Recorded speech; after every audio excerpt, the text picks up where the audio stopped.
question that I was very impressed, and that was one of the main reasons why I accepted the invitation. And so today, I want to talk about my perspectives in vertical and horizontal ridge augmentation. I just want to show you one thing. This bone was grafted about 6 months ago. And it sounds like this. Maybe you cannot hear it, I can hear it. Let's play it again.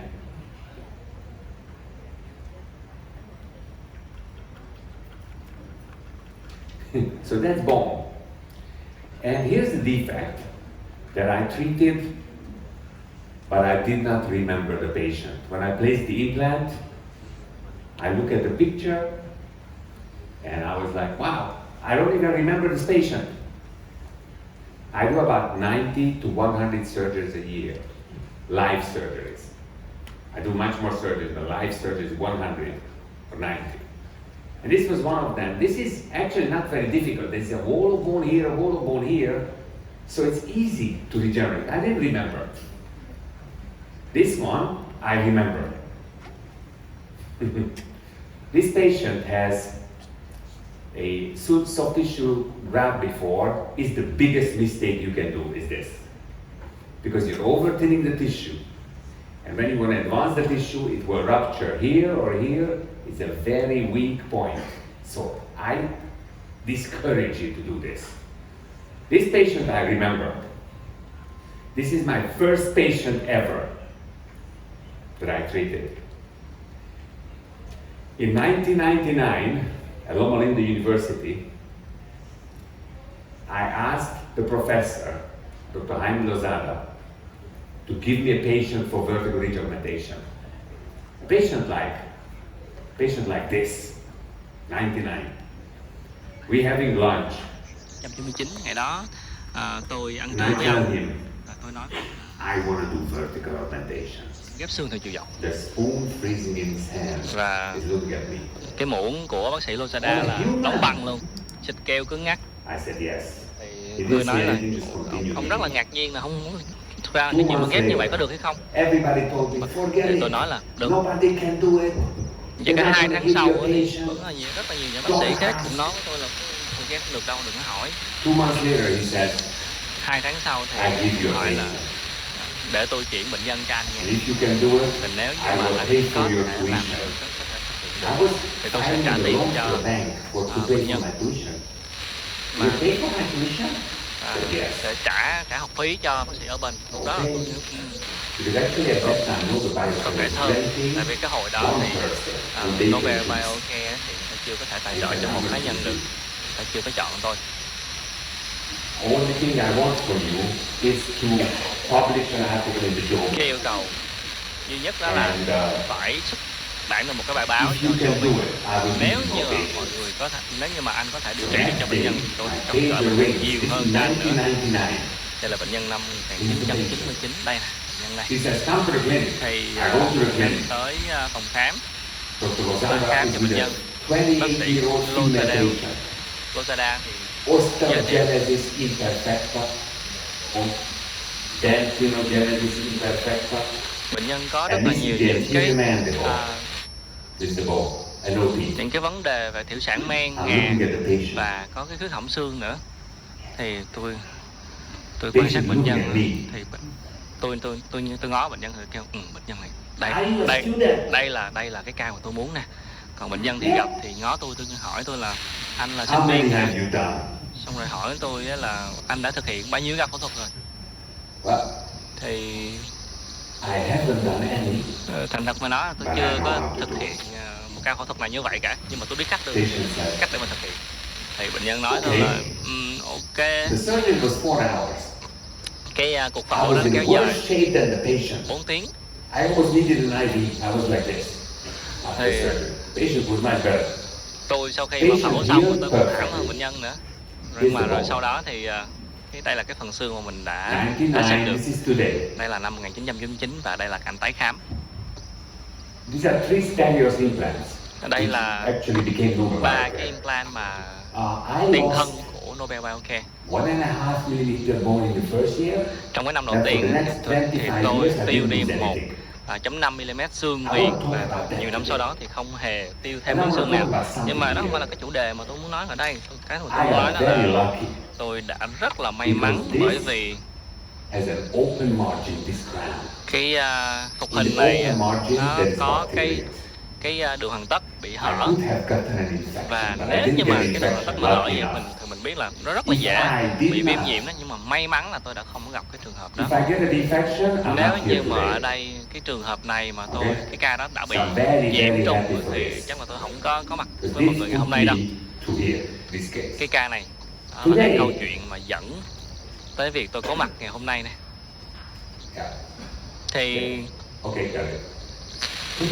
ngày hôm nay thì tôi có những cái ca như thế này. Bệnh nhân này có một cái lỗ giò, và đây là cái xương mát người ta đặt lên. Người ta ghép vô cái vị trí này bởi vì bệnh nhân bị ung thư. Thì tôi được giới thiệu bệnh nhân tới từ khắp thế giới. Đối với ca này thì bệnh nhân đã 45 tuổi rồi, bệnh nhân nữ 45 tuổi. Tôi quan sát trên phim X-quang thì tôi không muốn điều trị cho ca này đâu. Mọi người thấy đây là cái xương mát mà, làm sao mà ghép được xương mát được? Toàn là mô mỡ không à.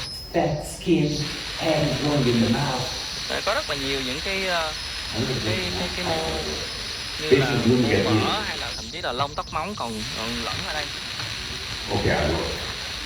Nhưng mà bệnh nhân năn nỉ thì 45 tuổi, và đây là cái vấn đề lớn nhất trong cuộc sống. Tôi nói với tôi sẽ điều trị. Rồi bệnh nhân hỏi về giá.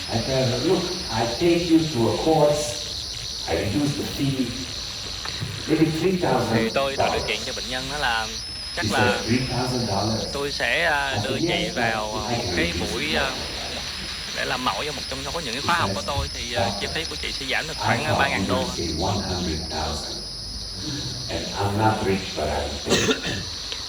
Cái bệnh nhân thì ban đầu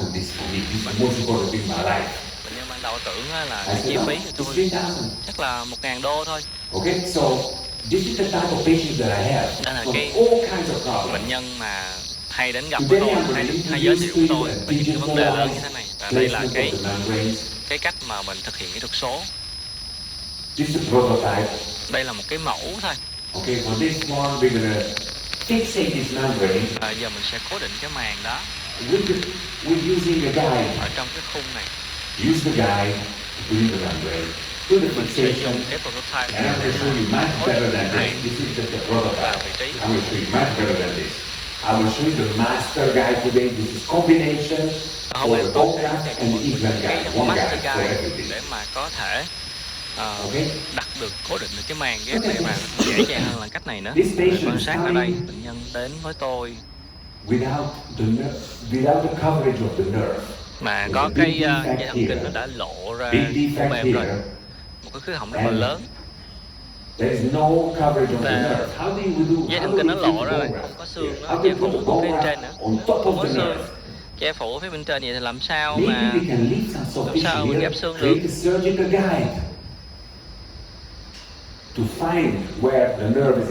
Thì đây mình làm một cái máng hướng dẫn phẫu thuật để mà xác định được cái vị trí mà mô mềm nó bị lộ bằng cái phần mềm DTX và chế tác một cái guide. Tôi chỉ đang đây là một cái update mới. Đây là cái phần hàm trên của bệnh nhân. Bệnh nhân này còn trẻ tuổi hơn tôi nữa. She doesn't want to have the zygote implant because she sees I'm too young. She's coming from Italy, and in Italy they told her that I can do it, go to Dr. Ullman. She comes.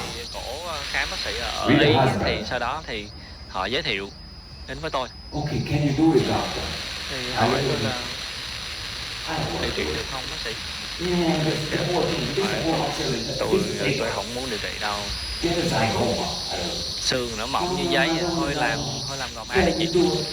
Nhưng mà bệnh nhân cũng rất là này nỉ. Ok, chơi luôn. She comes back 2 weeks later. Rồi cổ She quay asked lại me, sau how 2 much tuần is this going to cost? lại hỏi giá điều trị. With the team bone graft, $60,000. 60.000 đô nha. She comes back 2 weeks later. Sau đó Husband. cổ 2 tuần sau Can quay you lại make it more than 100,000? cùng với lại chồng. No. No, it's 60. 2 weeks later, they come back, husband, doctor. Bác Can sĩ you make it more than 100,000? My wife, my only wife. I want the best for my wife. Đây là người vợ duy nhất của tôi. I said, no, you're going to get the best for your wife. Thì anh có thể điều trị với Somebody giá wanted to 100.000 do a đô thôi. sinus. Sinus is here, they started to do a sinus, it was in the nose.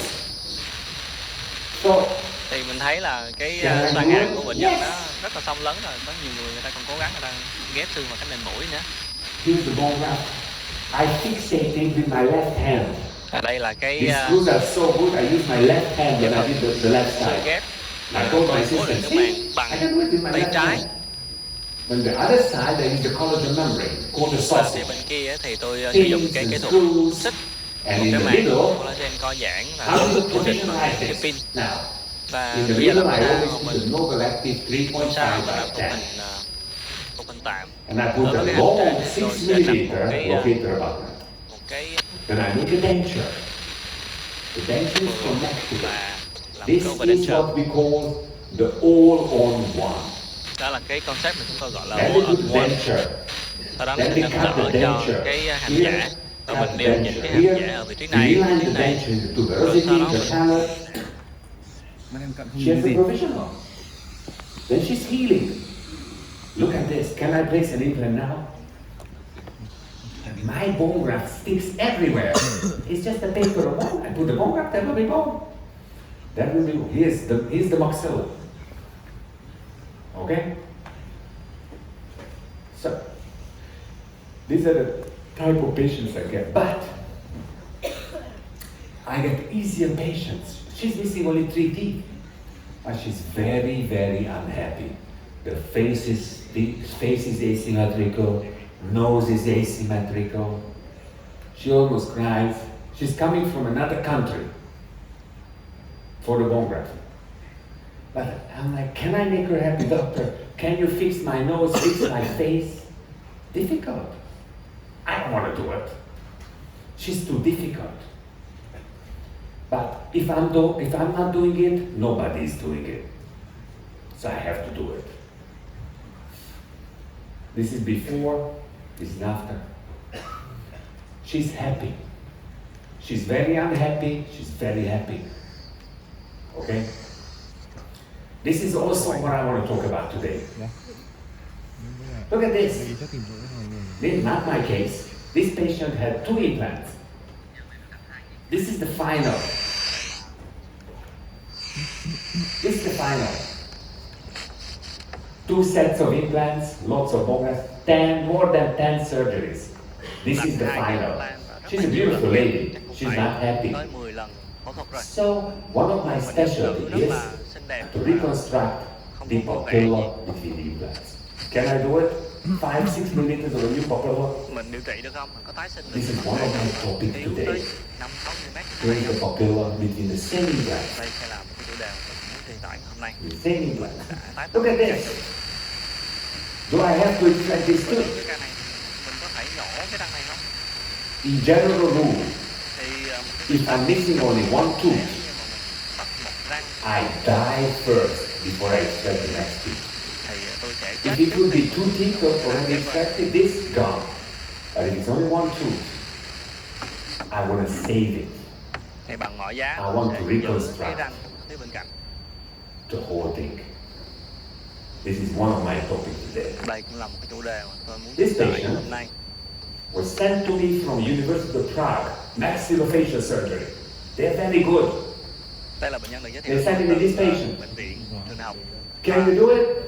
ở Wonderful. Séc. Yeah, Thì I đó can là do it. một trung tâm cũng rất là Send nổi me the tiếng. patient. I do a live surgery. Yes, but you know it's a big defect. Nhưng mà đây là một cái khuyến học rất là lớn. Trường liên lạc với tôi thì anh có muốn nhận bệnh nhân We remove the bottom of the Dạ, tôi nose gửi tôi đi, tôi đưa bệnh nhân vào because there live was a session. benign tumor, ameloblastoma. Thì Wonderful. bệnh nhân bị You remove the bottom of ameloblastoma, the bị nose. u nguyên bào men. This guy doesn't know what he's talking about. We send you a CT scan. Yeah, I'm not going to download your Lúc đó CT người ta scan. kêu It's là too big, too ông này difficult. Forget ở bên này it. chắc Send it to the patient. I can do it. chưa biết, chưa thấy quan This tài is chưa coming. lạ rồi, cho nên là Here's the kêu nó cứ defect. gửi CT cho tôi coi đi. Then Cái my đấy assistant, the patient is coming the day before the surgery. Never seen the patient. Và bệnh nhân So tới I'm giving a ngay lecture. trước khi phẫu thuật thôi, My assistant is coming chưa có up. khám bệnh nhân. Khi bệnh nhân tới thì trợ thủ của tôi nói là In the bác break, ơi, can you take a look at the CT scan? người ta gửi bệnh nhân lại CT scan So tới in the rồi, break, I look at the tôi CT. ngó qua được không? Yeah, Tôi thấy là they did remove the bulk of the nose. người ta loại bỏ If I would cái, have looked at the CT scan, I would have sent the patient. I would have don't send me the patient. nếu như mà tôi coi phim CT Don't trước send me á the thì patient. chắc là But the patient tôi is không here nhận now. rồi. Nhưng mà giờ Tomorrow is the surgery. bệnh nhân người ta lỡ tới rồi mà ngày mai là cái lịch mổ của họ. I want to put an implant here. Nếu như mà tôi muốn đặt implant đây á, How will I do that? thì sao mà làm được? I want to put an implant in there. Well, Sao mà đặt implant trong không Yes, khí như thế? bro. Nhưng mà đây, xương nè. 1, 2, 3 implants. These are the N1 implants. They're not in Vietnam yet, but I think they're coming. Tôi biết thì chưa có mặt ở This Việt is Nam. the first time in the history somebody connected this Trên, with the normal trong, bone graft and trong membrane. lịch sử mà That's her mình face, có thể which ghép was xương distorted. There vị was như thế no, này. nothing in here. Bệnh nhân thì ngày xưa Prosthetic phần mũi thì cũng đang replaced. bị xẹp xuống. và biến dạng. Restoration. Nhưng mà bây giờ với cái phục hình như Here's thế the này rồi thì bone. xương đây. These are the permanent abutment. The N1 implant has an abutment that you have to never remove. Very good connection. So Có I những love cái it. abutment mà Cortical sẽ bone không here. bây giờ phải tháo ra nữa. Đặt implant New vào, đặt soft abutment tissue luôn. graft. Rồi mình xử lý mô And mềm. here it is. Đây, Okay, so this is also what I want to talk about. đây cũng là một cái chủ đề mà tôi muốn truyền tải ngày hôm nay. Okay, Thì I also do small cases, tôi cũng làm This những is cái single ca tooth. nho nhỏ nữa. but there's no Ở đây là palatinal cái bone, răng, there's no buccal bone. cái răng đơn lẻ không có Can vết I xương mặt extract, ngoài hay là vết xương cổ put an cái. implant, a bone Thì graft, cái này and tôi there's có a recession nhổ and a răng soft tissue rồi graft? ghép xương rồi đặt implant được không? Today I Nó sẽ say dễ bị tụt there mũ is mềm no chứ. tooth on the planet that I cannot Bây giờ take out, tôi có thể nói là put in the implant and không có regenerate một cái in răng one nào session. ở trên One hành shot. tinh này mà tôi có thể I mà tôi extracted không this. thể nhổ ra đặt implant vào I ghép put in xương. the implant, Thì I ở đây put tôi in a bone nhổ graft, micro rồi suture, đặt implant, put a ghép soft xương. tissue graft, Tôi khâu vi make phẫu, two vertical incisions, micro suture. thực hiện 2 đường rạch dọc Here's a micro suture. và khâu Here's the vi bone phẫu. graft. Đây, xương đây. Couple of years later, here's the bone graft. Vài năm sau, đây cũng This là is xương. also the N1 implant, Đây N1 cũng là abutment. implant M1 Perfect. cùng với lại cái abutment của họ. What about this? Còn cái này This thì patient sao? is a dentist. Đây là He's a very thin phenotype, một very nha thin sĩ với phenotype. cái dạng sinh học nướu mày, Recession, tục nướu, 12mm pocket, túi high 12 skyline. và cái đường cười thì cao. Can I make a flap? Mình có thể lật vạt không? Flap. Put in an implant. Đặt implant. That's a novel act. For extractions, I usually put a novel act. It's very stable. But now I need a bone graft. I need a soft tissue graft at the same time. Active, rất là vững ổn. I need a bone graft. Tôi ghép xương. I'm going to take the bone from here. I do a biomaterial with the bone graft in conjunction, a mixture, and I put a layer. Tôi ghép xương. Then I ghép make một lớp. a membrane. I'm going to make a membrane. I'm going to talk about this in the Sau đó afternoon, tôi okay? sửa soạn cái How màng. exactly I do Phần này tôi sẽ it. nói Now I need a soft vào buổi tissue chiều. graft. Và bây giờ mình sẽ ghép mô mềm. Then I need to coronally position the flap. Và mình phải Then I need to cái suture. thân răng. And here's the crown. Đây là cái phục hình. Without the smile, no smile. Here's it with the smile. Đây là cái ảnh chụp khi mà bệnh nhân Here's cười. look at the vertical incision. Mọi người thấy cái đường rạch dọc này, The vertical incision disappeared. nó biến mất rồi. I use a micro suture technique to disappear the vertical Tôi sử incision. dụng cái phẫu thuật, những cái kỹ thuật vi phẫu. Look at this để patient. This gắn. patient has these two implants. There's no bone in here. Bệnh nhân có There's very little implant bone in này, here. không There's có not a xương papilla cả. should be here. There's no papilla. So I'm going to put in two implants. Sau đó tôi đặt hai This is implant. one implant. This is one implant. I do a Implant ở papilla đây, graft. implant ở đây và tôi ghép gai. That's a papilla graft. There is no mucogingival distortion. Và cái What I did is called mucogingival nối mạc rebounds. nó hoàn toàn I không có move bị and dính let liền. it go back. Tôi có kéo cái mạc xuống And rồi so sau đó she has nối beautiful đưa cái teeth mạc now. cũng quay trở lại. With 2 implants and bone and soft tissue reconstruction. This is also my topic in the afternoon. Đây cũng là một cái chủ đề mà tôi sẽ nói và This patient doesn't have any papilla. bệnh nhân này thì không còn Zero. And zero. this tooth, the lateral incisor Mà cái incisor bên này với bên đây has no bone. thì không còn xương nữa. It's the root. Đó là cái chân răng đó. I will regenerate the bone here, Tôi sẽ then I tái will sinh regenerate the tới soft tissue for a vị trí papilla. này và tái sinh You wanna see tới that? đây. The papilla down here, Cái gà nó regeneration sẽ of được bone đi on xuống. here, Mình sẽ thấy such as this. giống như vậy nè. Now we put a crown Bây giờ mình sẽ làm một hình. on this is a parallel CC. Đây là parallel CC. Bone is reconstructing the root. Here's the implant at the bone, Xương nó được tái and sinh here tới is vị trí the papilla và đây là cái and the crown on the implant. và một hình. I'll talk about these steps in the afternoon. Tôi sẽ nói về cái chủ đề này vào This is an implant, chiều. Đây cũng là and một this implant. patient didn't have any bone on the buckle. Bệnh nhân không còn phát There was xương no bên bone ngoài. on the buckle. There was vertical incisions, Tôi thực hiện hai cái đường and lệch as dọc. you can see here, Như same mọi người thing. có thể thấy là cũng một This cách patient tương had tự thôi. Bệnh nhân Bone graft, được ghép implant xương, placement, đặt implant, bone graft, soft tissue graft. xử lý một One cái, implant, một implant and here's the other one. và đây là một implant nữa. And no mucogingival change. Và hoàn toàn cái đường nối nước mạc không có bị thay đổi. Here's one implant, here's the other implant. This is the Pontic. Và đây là cái nhịp cầu. This patient has very small maxilla, very minimum maxilla, Bệnh nhân này có Easy. trên rất là nhỏ. all on one. Thì Then bone graft, then at least 6 implants. tương đối dễ thôi, mình có thể đặt một cái implant One implant in the middle, vị trí khác. some scraping for the bone, Mình ghép xương vào, mixture with the ghép xenograft, xương tự thân ở những vị trí 2 khác. collagen Và membranes, sinh học. Ghép some vào, pins, dùng hai and cái here is the màng new để maxilla. nén một số những cái pin. Và đây là phần xương mình tái sinh được. Why do we need bone? Thì tại sao mình lại cần xương? What if you put an implant to narrow bone? What happens if you feel like you can put an implant here maybe? Nếu ở đây thì mình có thể đặt But it's implant very vô thin ở bone. cái chỗ What happens mỏng then? mỏng này thì cái gì nó sẽ xảy ra? It's very interesting. Khá là thú vị chứ. So Thì I get a lot of patients who have implants, cũng then they failed. được giới thiệu.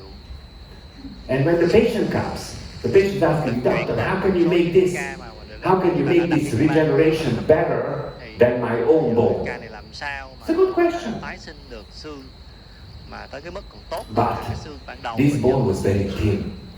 When they placed this implant, the bone was so thin. Điểm mà người ta đặt implant. If you place an implant Nó mỏng quá mà nếu như mình đặt implant ở cái vị trí to a bone plate which is less than 1.5 millimeters, vào những cái phiến the xương bone will resorb. 1.5 mm The bone resorb rồi here xương nó sẽ tiêu, on the buccal, xương nó sẽ tiêu on ở the bên ngoài. lingual. On the lingual there was no keratinized tissue. Thì nó không Difficult có to xương hóa, clean, rất là khó rough surface, bacteria, và and then nó parental xâm lấn disease. vào In this one, bề mặt cái I'm going to regenerate this very high and wide. xảy ra. Đây là Then I lý do put good tại sao keratinized mà tissue. cái implant này nó lại Then I'm going to make the gọi là patient tiêu xương rất to là clean this. khiếp như thế này. Thì Teach the patient to ngoài clean cái this. xương thì mình còn phải And đánh I can prevent sinh hóa để mà bệnh nhân có that thể this is giữ going to happen again. vệ sinh được để mà cái biến So, chứng này nó không có put xảy an ra. implant to narrow bone. What happens? Nếu như ông đặt implant ở những vùng xương What happens? sao thì gì nó có thể xảy ra? If you put an implant to Nếu như mình narrow đặt bone, implant vào vùng you're going xương to lose mỏng bone. thì mình In sẽ 5 years, it's in the second thread. Why? trong một 5 năm Avascular tới necrosis cái ren of the thứ hai, bone. bởi vì cái phần xương đó nó không có được nuôi dưỡng. This black line is a publication we have done. Đó là The cái black line is regenerated bone, which is why the same patient. This is narrow native bone. This is what happens. You put an implant in to less than 1.5 millimeter of bone, mà cái vách xương you're còn going to lại have bằng this. 1.5 mm thì cái chuyện này So if nó you có don't thể xảy ra have, nè.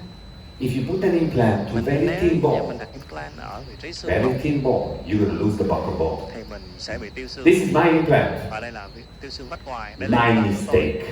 Đây là cái sai lầm của tôi. I placed this implant and I lost the buccal bone in the first day, first couple of months. Mất xương Then, ở vách ngoài in 5 vài years, tháng. Và sau 5 năm the thì bone will follow. cái phần xương So còn lại today, sẽ tiến thêm. especially in the posterior mandible, posterior maxilla, if I place implants, Bây giờ thì nếu như mà tôi đặt and the implant bone is very thin, I do a sau mini dưới sausage thì tôi sẽ to widen the thực bone. hiện một cái kỹ thuật mini This has been supported in a very important study by in a Swedish university by Wenström and Linde. They found the same thing. This is not the fault of the implant. Đây không It's phải not là the lỗi fault of của the implant. implant đâu, It's my fault. mà là lỗi của tôi. My fault. Có gì Sometimes it's easier to place an implant, put a healing abutment. Patient comes back next week, doctor, rất là dễ dàng. you're the best in the world. Rồi sau đó bệnh nhân But quay lại 7-8 years later, bác phẫu thuật phải tình quá. okay? Nhưng mà 5 năm sau, Especially in the posterior mandible and maxilla. Mandible is the worst. những cái vùng You răng put sau, multiple implants in narrow range without the bone graft, răng sau hàm dưới là you khó can nhất. have a problem.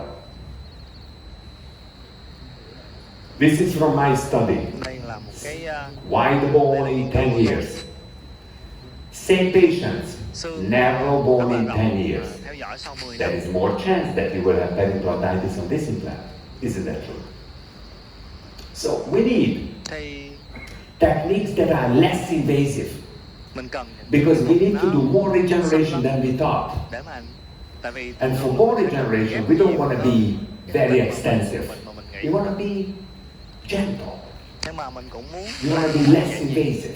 mình muốn ít xâm lấn. And so, look at this patient. Đối với bệnh nhân này, This patient has some good teeth, good implants, but this bệnh nhân is này missing the posterior còn mandible. những Why? cái răng và những cái Somebody implant put khá là in tốt, 3 big implants nhưng mà in a narrow cái phần range. hàm 4 thì tệ quá. Hồi Then xưa có ai there was lại no đi good implant tissue. những Patient was not cleaning maybe well và rồi sau đó and lost bệnh the nhân người ta entire có posterior vệ mandible. sinh được. Rồi And now những the patient doesn't want to have an all on 4 because the patient says, look, these are my own teeth. I'm 65 years old. I want to keep them.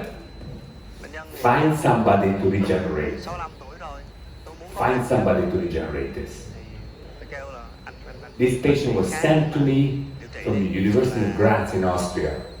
They called me, Istvan, can you do this? từ bệnh viện ở Áo I look at my phone, thì người ta hỏi tôi, No tôi glasses. coi ở trên not màn hình sharp. điện thoại, tôi không có mang kính. Can you do it? Thì người ta hỏi Yes. anh điều trị được không? Tôi kêu Are you sure? người ta hỏi là anh chắc không? Yes. Chắc. But two things went through my mind. Nhưng mà Number có one, hai thứ this nó chạy ở trận đó is a lot of trôn vào cortical đầu đó là bone. Is a very poor host ở to đây connect to a bone graft. cái vách Okay, xương see nó this còn bone? lại nó Difficult. quá.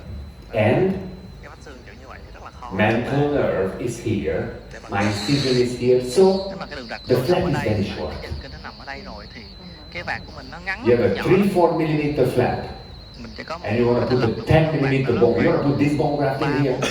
with this flap Sao and có close. thể điều trị với một cái vạt nhỏ như vậy? Can you do it? Yes. Làm được Are không? you sure? Chắc không? Yes. Chắc. Okay, and I show you why. Và Because we have the technique how to make this 3 tôi sẽ millimeter giới flap thiệu cho mọi người cái 15 kỹ millimeter thuật long làm sao without damaging mặc the dù nerve. mình lật một cái vạt 3-4 There it is. nhỏ thôi nhưng mà mình vẫn có thể giảm cân để Look at mà this ghép patient. lớn Had a lên chin được, graft, cao lên được.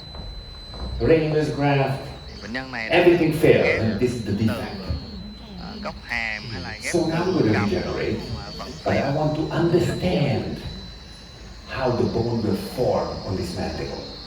Tôi cũng And I want you to theo understand dõi it cái too. cách làm sao mà xương cái tiến Because trình it's mà very xương ở đây important to understand what you do tái sinh and how you do này, it. mình cần phải hiểu được cặn kẽ cái kỹ thuật của mình nhé. In the literature, Tại sao we can làm sao say mình làm như vậy? Thì that every technique, all the tất techniques, cả những cái kỹ thuật similar in terms of vertical gain, but nó có thể có cái kết quả techniques theo using chiều dọc membranes, nhau, this type of membranes, cái kỹ thuật hay là những cái vật liệu mà mình sử dụng á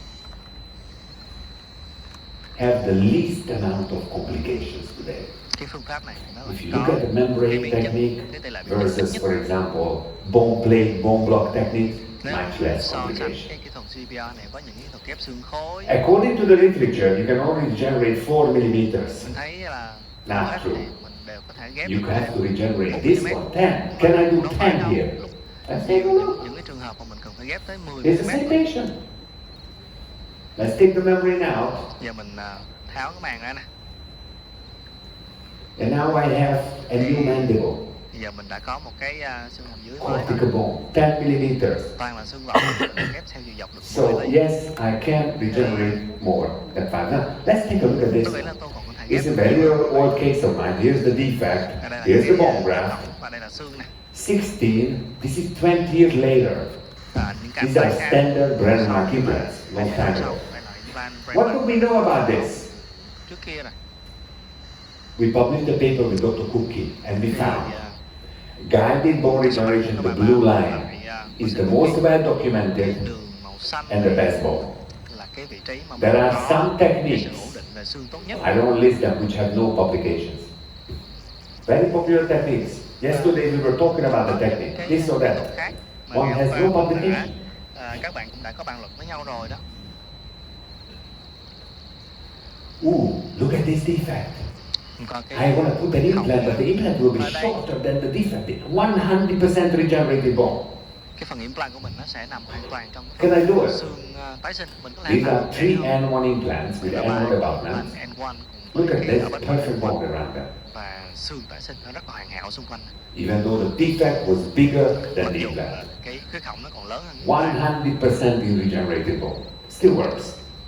Cho nên hoàn toàn là xương. Cái What is this implant here? Xương ghép. Somebody put an implant from the side. Ở đây Where? có ai đó đã đặt To the implant nerve. ở phía mặt bên của So the patient has cho paresthesia. nên là bệnh nhân bị So I removed the implant tê cầm. and the paresthesia started to disappear. Và như vậy thì tôi phải tháo cái implant này But và cái vùng mà bệnh nhân bị dị cảm càng I have a lớn defect. There's càng paper thu thin nhỏ here, lại. there's a hole Nhưng here. mà mình phải có I một want cái to put trọng an lớn. implant here. Nếu như mình muốn đặt implant She's ở đây, young. bệnh nhân trẻ mà, bệnh nhân trẻ. Can I put an implant Mình đặt there? implant ở đó được không? Yes. Được chứ. There's the bone. Đâu là xương nè. 4 millimeter is not the limitation. 4 mm không phải là cái giới hạn của Can I put an implant here? mình có thể đặt implant đây không? An implant here, an implant here. Yes. Được chứ. An implant here, an implant here. Nè. So, first before you do a bone graft, Thì trước khi mà mình ghép you xương, have to look at mọi người cần the phải factors that influence your cái result. yếu tố nó sẽ ảnh So hưởng. first I want to teach you how to look at the patient before you do Tôi sẽ chỉ anything. cho mọi người cách quan sát bệnh Okay? nhân The most trước khi important factors. điều trị. Number Cái one, yếu tố quan trọng nhất đầu tiên đó là the angulation and the narrowness. So for example, this patient, cái hướng xương. you và cannot do dày. an all on 4 because this patient is Đối very, với ca này very sẽ không có thin. thể đặt on Very, for được, very xương narrow. mỏng quá rồi. So you're going to have to do a bone graft in here and Ở đây here. mình phải ghép xương ở vị trí này và đây. What will I look? Sau đó mình quan sát cái gì Number tiếp? one, the width of the basal bone. Cái độ rộng Is it của wide? This xương one is nền. wide. Nếu như mà cái nền But xương it's not rộng always wide. nhưng mà Not always không phải wide. lúc nào nó cũng được như vậy. Sometimes it is Đôi very khi thin. nó rất là mỏng. Why is there a problem if it's thin? Tại sao xương nền mỏng lại là It's vấn a đề? problem because Bởi vì you need a balloon. If you put the bone graft from here, it's not good. You have to go all the way nếu down như mình ghép xương to incorporate all the biological information. phải ghép như là một cái bong bóng như vậy nè. Number one is the width Số 1 of the basal bone. Here's the uniform bone here. I'm putting in 3 tái implants. sinh và tôi đặt 3 cái implant vào. These are replaced. This is a parallel. Đây là những cái implant And it plate works pretty parallel. functionally. Và bây giờ nó vẫn còn The second and even more important cái yếu tố thứ hai là yếu tố quan trọng hơn is nữa. Đó là the angulation of the bone. The angulation of the bone behind the last tooth. đằng sau cái răng. Why is that important? Because it can be this, an angulation is not very steep. Nếu mà This cái is hướng more này nó steep, không có and this is góc extremely nhiều steep. quá, ví dụ như ở đây thì đây là những cái ví This dụ is như much cái more xương nền, difficult cái hướng của xương nền nó than có độ dốc this từ thấp cho tới because lớn. of 3 reasons. Much more difficult to fixate the bone graft. Cái xương nền mà có cái This has có độ more dốc biological potential càng khó để mà mình có thể to have the hoàn bone formation. và nó So càng this is very khó difficult to có fixate cái and tín this. hiệu về mặt sinh I want to học treat và this sinh. patient over that patient. But what if you get this patient? What if you have this patient? What is the problem with this? Phải những cái trường hợp phía bên phải 3 thì sao? things.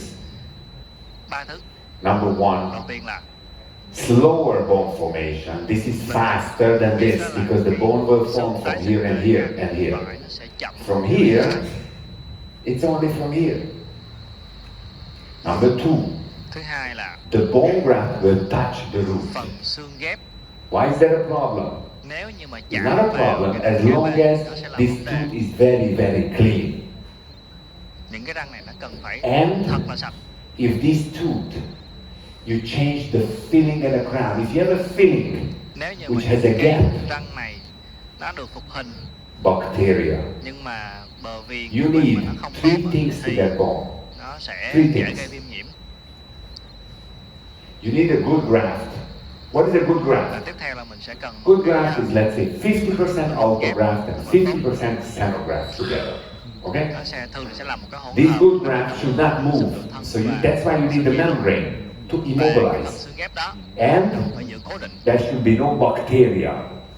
So you need a closed flap. These three things you need for the bone graft. Đóng được Okay, so that's why the tooth has to be very good, để mà very clean. không có xâm nhập. And you have to change the filling, you have to change the Mình phải filling, thay you have to phần, change the thay crown. trám. You have to look at the bony peak. If the bony peak Mình is cũng phải cân reduced nhắc here, tới cái the nerve is xương còn here, lại nữa. you have to sacrifice this tooth. Nếu như mà thật sự cái đỉnh xương nó nằm quá The gần, canine is the queen, nó nằm quá the gần cái premolar răng thì mình phải hy is the sinh cái răng này. pawn. Cái In răng chest, nanh á, sometimes you trong do the trong pawn cái mũ á thì sacrifice. cái răng nanh nó là In phù hợp. bone regeneration, Cái răng sometimes you cốt do nằm the pawn là sacrifice. tốt thôi. Và nhiều khi mình phải thí chốt. And then it's going to be easier to fix. Higher bone formation, higher bony peak, Nhỏ cái răng số 4 and much more bone. mình sẽ có You một can cái see đỉnh xương here cao hơn để the mà làm three việc different ghép implants is dễ from a hơn randomized clinical trial. Look at this bone. và cố định màng dễ dàng hơn. What about this tooth? Đối với trường hợp này thì sao? This patient sent to me from Austria. Bệnh nhân được giới thiệu There's với a tôi radiolucency here, áo, bony peak down here, bony peak here. đỉnh xương nằm thấp ở Don't dưới do đây. any root canal on this because your bone is going to be this. Take the sucker out Thí chốt tiếp and regenerate it all the way up here, rồi tái sinh. all the way up Cái there. phần răng năm đó mình thấy có cái nhiễm trùng ở chóp thì thôi mọi người đừng Okay. cố gắng nội nhai lại làm gì. What is important to this picture Ghép xương thì cho nó is thuận lợi. that you do a bone graft. The bone graft is healing. There's a membrane. See the titanium reinforced membrane here, but the soft tissue is very thin. Xong xuôi hết rồi thì In titanium mesh, you have a 25% chance, 25, that during the healing this will be exposed. What is good with the membrane? The membrane is soft thì mesh and sẽ có the soft cái tissue nguy cơ does not nổ move. vàng tới 25%. Because the bone graft and the soft tissue, the bone graft will integrate with the bone and the membrane, and the soft tissue will also have some osseointegration over the membrane. It doesn't Nếu move. như mình dùng cái It doesn't move, so that helps a lot. cái phần mô mềm của mình nó Soft tissue sẽ grafting ngăn cách before bone và grafting. kết hợp In this one, not để possible. xung quanh cái màng. I never do a soft tissue graft before a bone graft. I always do it Không after. bao giờ tôi ghép mô mềm trước khi tôi ghép And in xương. this particular patient, the nerve is Cụ here. thể ở bệnh nhân này thì So cái you vị do a trí soft tissue graft, you damage the nerve very nếu easily. như No ghép soft mô tissue mềm graft trước thì rất là necessary. dễ mà làm tổn thương dây thần kinh. Anterior maxillary patient Đối với cái vùng is my favorite. cửa hàm trên thì đó là cái vùng tôi thích. Look at her. Người She looks coi like bệnh this. nhân này nè. She comes like this. Bệnh nhân đến với tôi với cái tình trạng này. She's from Poland. Rất là buồn, đến từ Ba She Lan, doesn't have a job. thất nghiệp, She doesn't have a boyfriend. không có bạn trai, She doesn't go out of the house for the last 10 years. không có nơi She ở was cố in định a coma, hit by a car. trong đã 10 năm. Somebody did a hip graft in here that resolved, so she doesn't have any bone and teeth here. Cổ đã This trải qua patient một is cái a thời gian dentist. dài. She's a flipper. Her maxilla is in two pieces. Có người ta đã This patient has a defect here. cái phần xương chậu và She's đây from những khối nhưng mà Switzerland. không The thành công. dentist created the defect. So, all these patients, she doesn't even look into the camera. Thật ra cái khuyết They're tật very của bệnh unhappy. nhân này là do nha sĩ Look cứu at gây this ra. patient. She's 50 years old, 20 years ago. Cổ She had an accident. đến gặp tôi là 50 tuổi, có một cái gặp phải một cái tai nạn như thế này. Somebody took a chin graft, Có took a ai đó ramus đã graft. cố gắng ghép cái vùng cầm này How do you put the bone graft in here? vào vị trí này cho cô, nhưng mà kết quả như vậy làm sao There có is thể ghép no lại way được. you can do a bone block. because there's not enough bone in the mouth. Không thể nào mà mình ghép xương khối được. So the advantage of what I'm doing is I'm taking some bone, Cái lợi điểm của kỹ thuật của tôi đó là but if I particulate, lấy the xương volume ở một vị trí grows. nào đó. Nhưng mà If I nếu mình mix nghiền ra with xenograft, the volume grows, and all of a sudden I have enough bone. trộn với lại xương dị loại nữa thì mình sẽ So lại có một cái hệ it's tích that xương easy. I ghép take a scraper. lớn hơn. Vậy là mình đã đủ rồi. I have volume. See, I curl my hair like Jimi Hendrix. Giống như là I have a lot of hair. It's exactly this is what happens with the bone. So I have a very good graft now. I have to immobilize it. Okay, I use another graft to immobilize it. Then I need the soft tissue advancement to go to plan. I advance the soft tissue, and then I go to the lower jaw, and even the lower jaw has enough bone thậm chí là for the same picture. thể tích xương để mà ghép cho hàm dưới nữa. My God. It's an amazing amount of bone I got. And much easier because I don't have to shape anything. I just fixate, fold the membrane, fixate, and I'm done. Will I get any bone here? Trở nên Here's the rất là bone. dễ dàng khi mà mình đã có đủ thể tích xương rồi mình đặt cái màng vào và cố định. Here's the upper jaw. Đây là phần I'm xương just bên opening it up. trên và hàm dưới. Before I'm going to put an implant. Tôi lật vạt ra Remove tôi the đặt cái membrane. màng, tôi tháo màng And all of a sudden, I have và 15 millimeters high, 6 centimeter long, tình cờ mình đã and 1 ghép centimeter một wide bone. tích xương với cái chiều rộng With a 1 minute, cm, which are much cao less 15 invasive mm, approach rất là dài thế này. than anything before. And look at the face of the patient. Face of the patient Gương mặt của before, bệnh nhân trước face of the patient và after. sau. Patient is telling me, doctor, Bệnh nhân nói don't với rush. bác sĩ Keep ơi, my bone like this, okay? đừng gấp nha. Because I love my face. Ráng giữ cái phần xương của tôi nó ổn định nha. Tại tôi đang thích cái Look at gương mặt her của tôi face. như thế này lắm. Mọi người thấy Yeah. đây gương mặt của cổ, See, there's a huge difference. cái khác biệt rất lớn. So for the anterior maxilla, you can make the patient's life very big change. Thì Is với for cái the việc anterior ghép xương, maxillary bone graft. đặc biệt là ở cái vùng thẩm mỹ. Okay, let's talk a little bit about how this bone is going to form. Here's the bone graft. Thì đây I'm going to do the bone in here, from here to here, using a particulated bone graft, dùng xương hạt, all particles. xương hạt thôi. But which one shall I use? Cái loại xương hạt mình sẽ sử dụng. I have the full autogenous graft. Mình có thể ghép hoàn toàn xương I hạt have the mixture with autogenous and the xenograft, layer, với allograft. dị loại hay là ghép theo từng lớp. So who's using full autogenous bone graft? Thì I used to use full autogenous bone graft, ngày but I xưa don't do that đã anymore. từng And the reason is this. 100%, nhưng mà bây giờ tôi không This is a 15-year follow-up, full autogenous is good. tại vì theo This is dõi 13 years, theo trong thời it's gian ngắn thì thin, tốt. but two threads exposed. Look at this. 15 years, Sau the bone 15 năm disappeared. thì xương nó Bone is here. từ từ nó bị tiêu đi. In case you have a patient with a thin phenotype, Mà nếu lỡ bệnh and you nhân put an này autogenous bone, còn it will shrink. có cái kiểu hình Autogenous bone is not protected against genetics. If you make a mix with a xenograft, or a layer with a xenograft, it cannot shrink. khỏi cái sự ảnh hưởng Okay, của so that's why we don't use 100% đó là bây giờ autograft sao bây giờ anymore. không còn dùng cái vật liệu ghép 100% xương See thân this nữa. resorption? Mọi người thấy This cái had bone all over the place. But we still use some autograft, and we use autograft. There are two types. nhưng mà đôi khi One is a cortical bone. sử dụng những cái khối xương This thế is này. cortical, Ở đây and here's cancellous bone có in hai here. lớp xương vỏ và xương Cortical sọ. bone Thì cái phần xương vỏ Has not much of biological cells. nó không có nhiều cái Okay, it's only osteocytes. Here you have osteoblasts, which helps bone phần formation. xương vỏ phía ngoài nó So, chỉ có what if I'm going to scrape, just scraping, trong scrape, còn có những cái scrape, osteoblast, scrape? những cái What's that? tiền tại cốt bào. Is dead? Maybe not.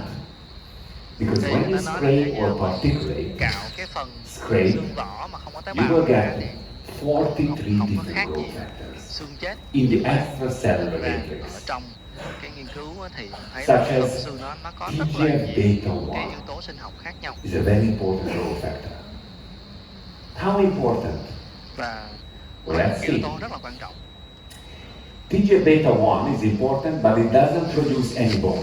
TG beta 1 thì nó When you không scrape có bone, there is some không có hấp BMP2 dẫn in để your mà bone tạo graft. ra xương mới. And BMP2 alone is not very effective, Chỉ có but BMP2 together these two lại will không form có a lot of bone. không có hiệu quả, nhưng mà So, cái sự kết hợp this is của what hai happens. lại giúp cho mình When you scrape some bone, in 10 minutes, trong the TGF beta 1 is coming out.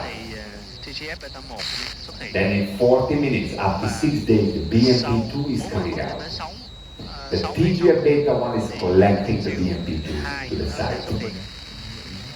Okay? So the TGF beta 1 is a policeman. They do work together TGF really nicely.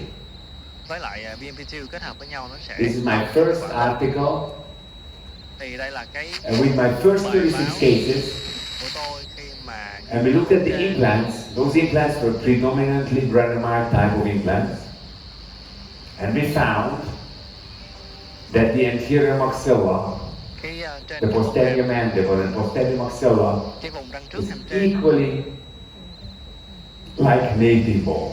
thì cái chất lượng xương mà mình tái sinh nó And so this is a very important paper. It's still today showing that if you regenerate bone that is wide enough, xương mà nó đủ see, rộng người đây wide enough. How wide? You have a 4mm implant. You want to have 2 here nếu and như 2 mình muốn here. đặt một cái implant mà được That's đến 4mm thì mình cần 2mm mặt ngoài, 2mm mặt trong là 8mm theo chiều rộng. Look at this patient. Mình coi bệnh nhân này nè. I was treating this patient when I was 32 years old with one assistant in a one Điều trị cho bệnh nhân này chair dental office. ở cái thời điểm mà tôi And here's the khoảng patient. 31 tuổi. Patient passed away in a stroke 12 years later.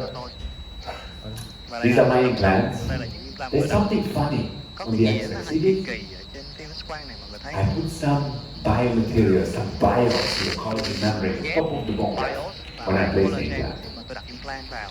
A mini sausage. Giống như I do a much better mini cái sausage thuật, today, but it prevented any bone loss. mini xúc xích. How much Thì bone ngày loss nay do you tôi get cải tiến tôi thực hiện cái if you thuật don't đó. put a mini sausage? Nhưng mà nếu như mà tôi không có thực hiện You can get xúc 2 xích đó, millimeters of bone. thì mình sẽ bị I want to tiêu talk xương about these qua 2 millimeters, how to prevent it. và làm sao mình có thể tránh được cái việc mà tiêu xương viền ở cái giai đoạn And we published 3 papers. This paper is for the mini sausage, completely preventing this. Completely preventing this. But mini sausage is just a technique. I want to understand the biology of it. Mọi người ơi, em So, có nhận được cái thông báo when I do a bone đó graft, là when I do a bone graft, mọi người I'm going to place the graft, đừng dùng điện thoại để mà quay phim and chụp hình. this is the whole bone, this is the grafted bone. First, it's not the same. This bone graft is different than the whole. Ở trong thị trường This is the first phase of the bone formation.